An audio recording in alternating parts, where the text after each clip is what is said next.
Boy Scouts is a youth organization that teaches character development and leadership through outdoor activities.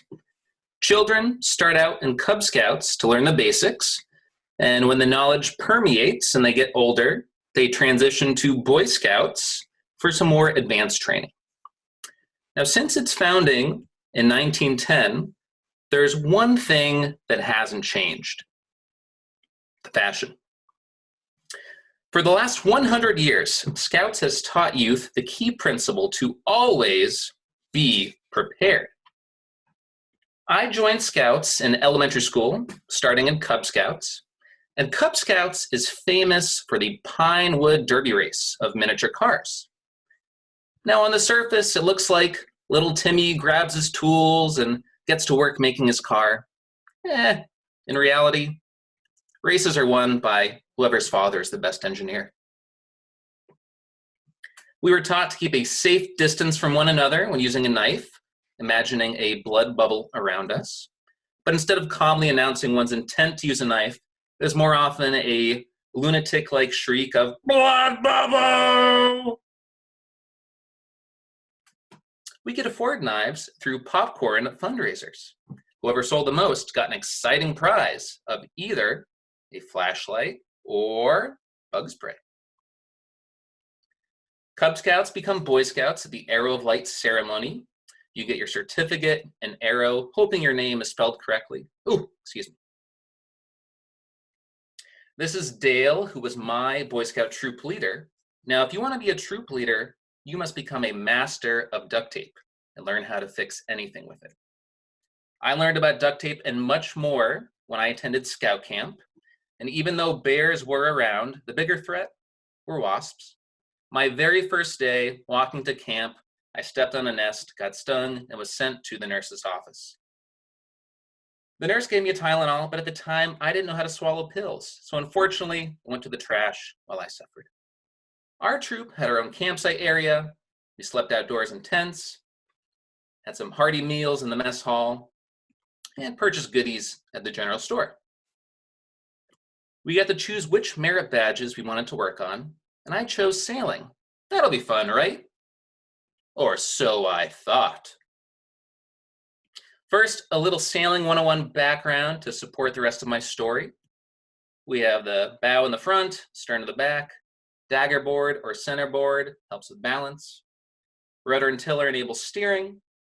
And sailing happens via the boom, mast, jib, and mainsail. So after we learned the basics, our practical exam required us to put theory into practice. We rigged our boats at the waterfront and set sail. My sailing buddy and I were the last in line to go. The instructor held down the boat as my buddy took to the bow, and I manned the stern. Shortly after pushing off, I noticed our dagger board floating away. I signaled to my instructor, who shouted, "Don't worry, you don't need it." Whatever you say, boss.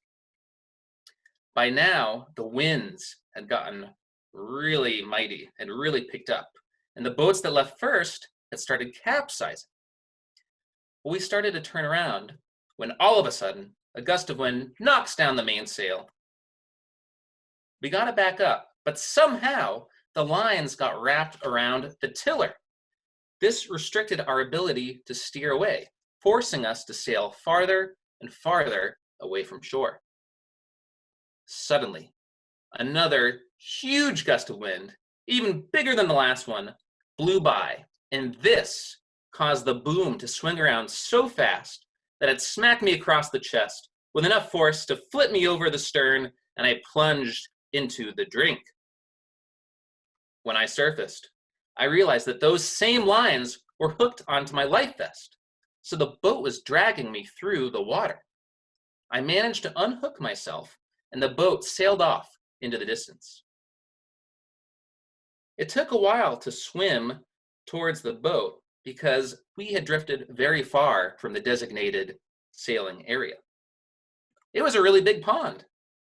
We got nervous as the sun went down, since we weren't sure if our absence was noticed. But suddenly, in the distance, could it be? Yes, our instructor, we're saved. He paddled all the way out to get us. Must have taken a long time. We hooked up the boat to his, finally returned to camp after a long, long day, and I vowed never, ever to set foot in a sailboat ever again. Psych! I continue to enjoy sailing. I often join my father to sail around the Charles River. Now, you might think I'm crazy to keep sailing after such a traumatic experience.